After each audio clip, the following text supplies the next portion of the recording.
Warning, the following video has not been approved by the Comic Code Authority and is intended for mature audiences. Viewer discretion is advised.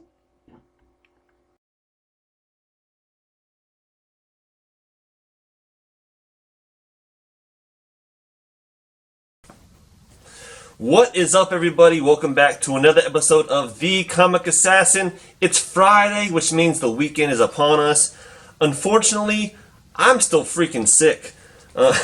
Yeah, my wife finally forced me to go to the doctor today, and turns out I do have bronchitis. So yeah, I'm just waiting on the pharmacy to get started on my meds on that. So hopefully I'll get better soon. But man, I've been coughing, crouping, all that bullshit. And who knows, maybe on Monday I might be all looped up on cough syrup, which may or may not make my normal video better. I don't know. Or more entertaining, I should say.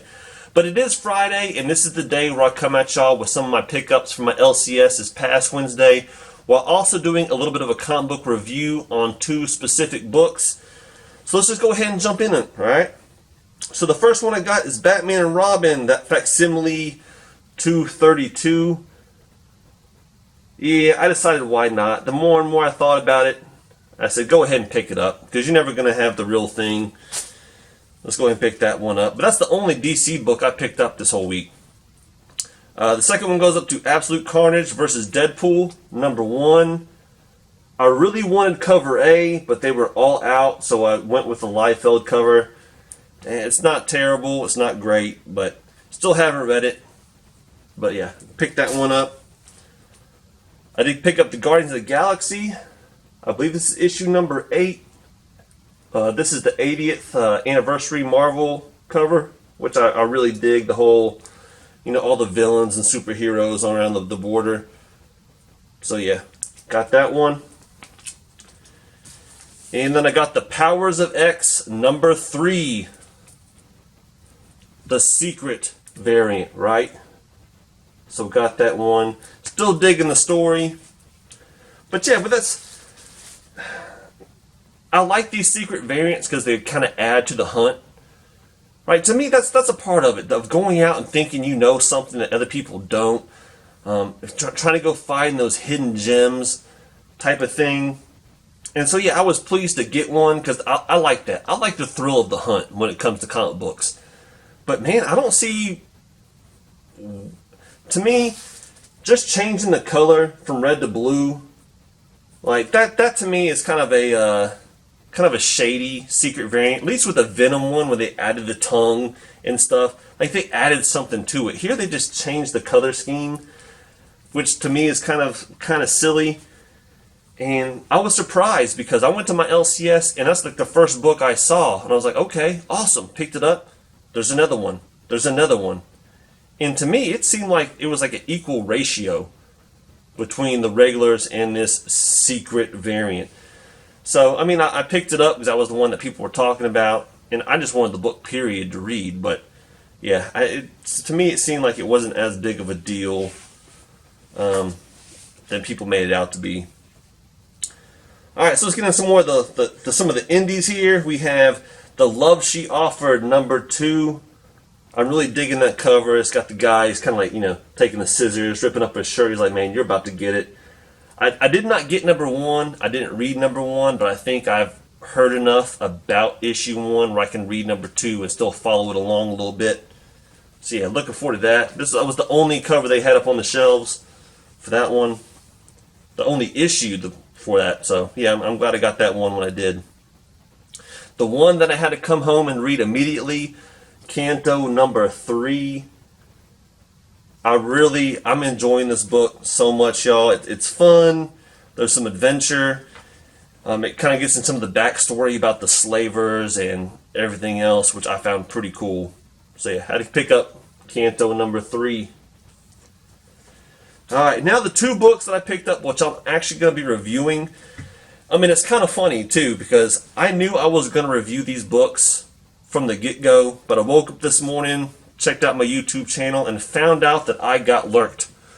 Alright, so Perry Comics and the Lurkers came and checked my video out last night, and I saw the comment, and I was like, oh man, I kind of felt like Perry just kind of like creeped in my freaking window and did some like wicked Uncle Ernie type of stuff, which is a Who reference, by the way. I was like, oh, let me go see what Perry and them had to say. And shout out to the immortal Biggie Shack, who was recommended for him to come check me out in the first place. I appreciate that, Biggie. But it was funny, like when they first got to my segment, I was like, oh man, like I kind of felt like, Bill Murray in The Life Aquatic, where he goes and watches his own debuts, but he chooses to go stand outside, like he doesn't want to see or hear what people have to say about him. That's kind of how I felt, to be honest with you. Excuse me. But I'm glad y'all all checked out the show. But he made a comment about these two books, that he wanted to check out one, and that he heard some bad stuff about another one. And I was like, man, that's the one that I haven't read yet. So I tried not to let that influence my thought about this book too much, but I came into this book thinking, man, this might not be a good one. Let's start with the other one first, and that is Pretty Violent #1 from Image Comics. Alright, this is coming at you from Derek Hunter, Jason Young, and Spencer Holt. I went with the cover B because it's gory.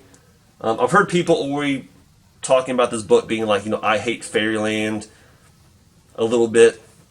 But yeah, but here it gets into it. Basically, it starts off where there's this big blob of a thing, which I guess they call it as the Huntress. She's holding up this little boy, and everybody's like, oh no, the Huntress has gone mad. And this little girl pops in, and she's like, I'm gonna save the fucking day, right? So she jumps in there, she snatches the boy up, and basically after that, everybody's like, wait, but the Huntress is good. And the Huntress is like, yeah, I am good. That was the mad manimal who I've been hunting for years. That was just like his little secret disguise as being a boy. And then he shows his true self. I'm sorry, y'all, man. This bronchitis is kicking my ass. Shows himself, and he just starts wrecking shop. Very bloody, very gory, and he's taking the bystanders and ripping them in half and using them as weapons to fight this little girl. In fact, there's this, look at this scene.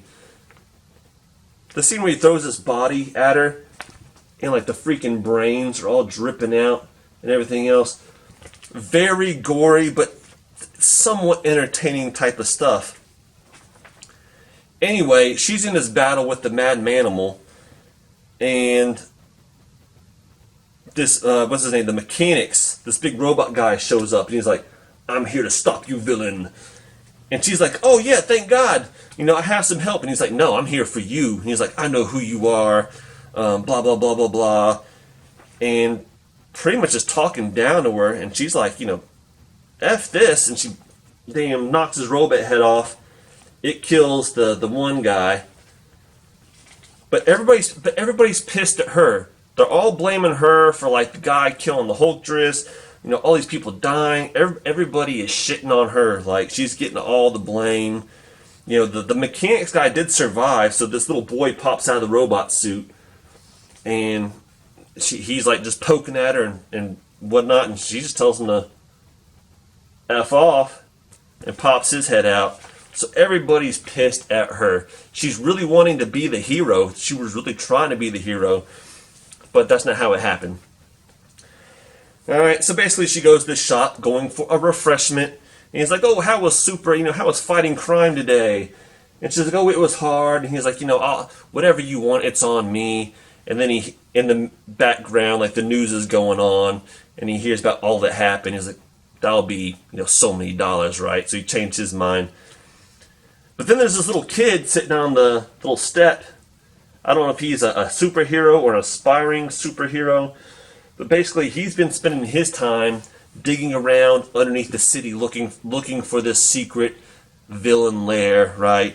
And she's like, oh man, we should totally team up. And he's like, no, we shouldn't. But then she jumps back into another battle with like this little big, huge, giant lobster, molten, flame-throwing beast, whatever he is. But there's also another real superhero trying to fight him. And she's like, oh, and in the window there's this little family. And she's like, oh, look, Mommy, it's a little girl like me. you know, and looking up to her, and basically this hero swoops in, does something to him, makes him spew lava all over the place, and unfortunately, that's the kind of shit that happens, right? All the innocent bystanders are just being destroyed by her actions. So she goes in there, she grabs this big cell phone tower, she tries to drive it through the monster, and just the crazy stuff happens, right? Everybody dies, there's explosions, and she gets knocked way back. She falls through the earth and into this secret lair, which turns out to, so that's her falling through, and it turns out to be her little family home, right? So here's all the other guys, which I guess is her family, and they are villains. What they do is they hunt superheroes, and they're like, oh, we knew you would show up eventually, blah, blah, blah. And he's like, hey, who wants to help me fix the roof?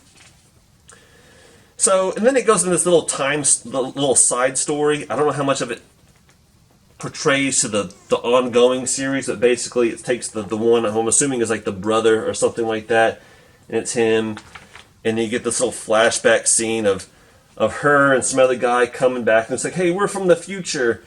It kind of reminded me of Cable a little bit, because she's got the eye thing going on, a little robotic arm. It's kind of seemed like it was a little play on Cable. And there's some dialogue and blah, blah, blah. Don't know if that's going to make a big difference. So yeah, this was an entertaining book. Definitely for mature audiences. A lot of F-bombs dropped, a lot of blood and gore. To me, personally, I'm not a fan of this type of artwork. That's just me. I probably won't pick up issue number 2, but I did think that issue number 1 was fun. Alright, this might be a book for you.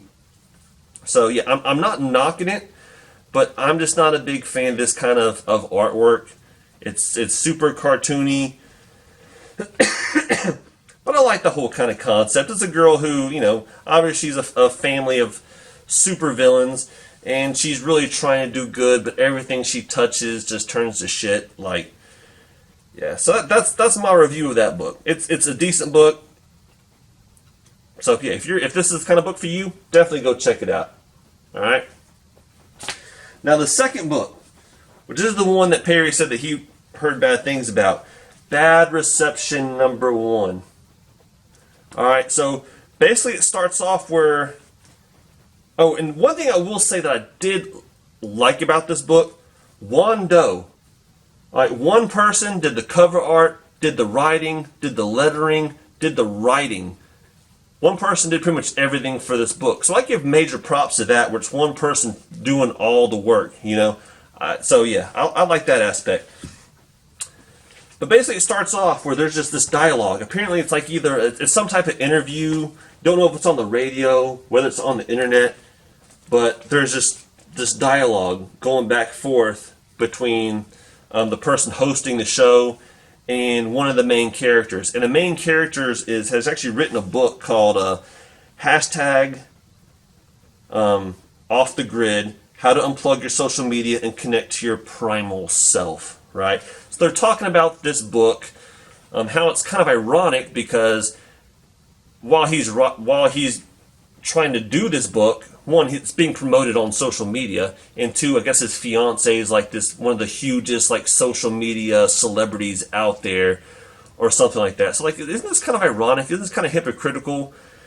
And basically, they start talking about they're having this wedding, and this wedding's going to be completely off the grid, and the importance of being off the grid, and while you're being on the grid, how to actually behave and how to actually politely interact with people, that kind of thing. What I didn't catch originally is that there's this stuff in the middle of the cover, which to me I thought was just more like sound waves or something like that. But then it ends up with a dead body. So the whole time it was just kind of like this blood trail. So I like that artwork component, but to me it was like, man, do I really need 4? Is this all this comic's going to be? Is 4 or 5 pages of this interview? But luckily it wasn't. It jumps into the main storyline where basically the guy who wrote the book and the fiance, they're discussing their marriage plans. And I wish I could go more in depth about this book, but this whole book was nothing but marriage plans.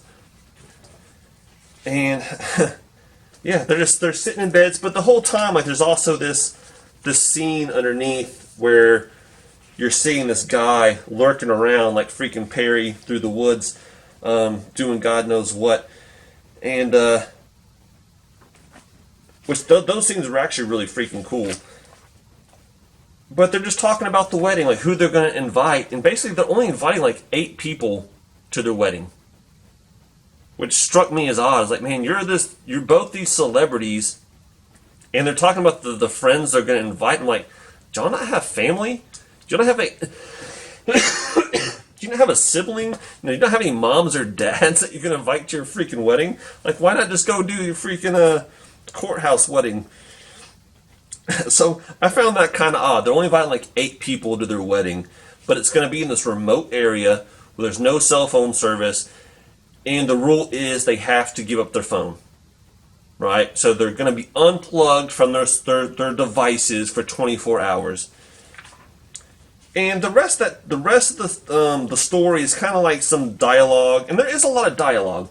The one thing I will say about both these books, and I hate to jump back to the book, but look at all the dialogue in that book. Like, there's a lot of writing, and it felt like it was just art and just a few lines. Like, there was a lot of writing in both these books, especially in Pretty Violent. There's a lot of dialogue in that book, which I did like. But the rest of this story is basically them reaching out to some of the people who they really want to invite. I found that kind of fun. There was some character development there. But that's basically it. One of the guys is like an MMA fighter, and he's like goes and tries to invite them to his wedding. And yeah, so basically it ends, and that's all the book is. It's freaking wedding planning. And it ends where they finally land at the place, and she's like, "Oh, honey, like, I have one more person that I want to invite." And he's like, "You know what? We told ourselves that we're going to invite the people closest to us. I trust you." And she goes and she visits this prison, and apparently her father is about to get out of prison. And she's like, "Oh, hey, Dad, heard you were about to get out. Would you like to come to my wedding?" Which, first off, why do you take a trip to your destination, then like, "Oh wait, I want to go back and invite one more person"? Like, wouldn't you do that shit beforehand? Like, it made no sense to me. And that's it. Boom. Yeah. So, like I said, this is what I thought was good about the book. One, shout out to Wando for doing all the work himself. That's pretty freaking impressive. 2, this is a storyline where I could see actually developing into something possibly decent. And honestly, with the storyline the way it is, like, this is a book that might even be optioned. You know, I could see someone actually picking this book up to make a show or a movie out of, because it's more realistic, right? We're always talking about, us being too reliant on our phones and our gadgets and all this kind of thing. So yeah, I dig that part of the storyline. To me, I felt like false advertisement was done a little bit here, because if you read the synopsis of the book, it basically tells you about a serial killer cough again, about a serial killer at a wedding where like everything's off the grid, killing people, and there's hashtags carved in their bodies and all this stuff, which will probably happen. It will happen down the road, but that's how you sell the book, man. Like, that's not how you sell a first issue with like your whole overarm, the arc down the road. Like, there was like no one died in this freaking book. Besides that one dead body they showed in the beginning, which had showed nothing, throughout the rest of the book. The only thing that died in this book was a deer. And so, yeah, I felt let down by that one. And it's also probably a book I'm not going to pick up again, because you kind of bummed me on number 1, But I can see it being a decent book. But yeah, don't BS me about the synopsis and do hardly nothing but give me wedding planning. Alright? That's all this was a freaking wedding planning book. So yeah, that's it, y'all. It's Friday. Hope all of y'all had a good day. Let me know what you think about my pickups. Let me know what you think about these 2 reviews. Alright? And if you read them, if you liked them, let me know why you liked them. If you hate them, let me know why you hate them. I always like to engage with y'all through the comments. And you can always hit me up on email and things like that. So with that being said, this is The Comic Assassin, wishing all of y'all a happy weekend and happy hunting.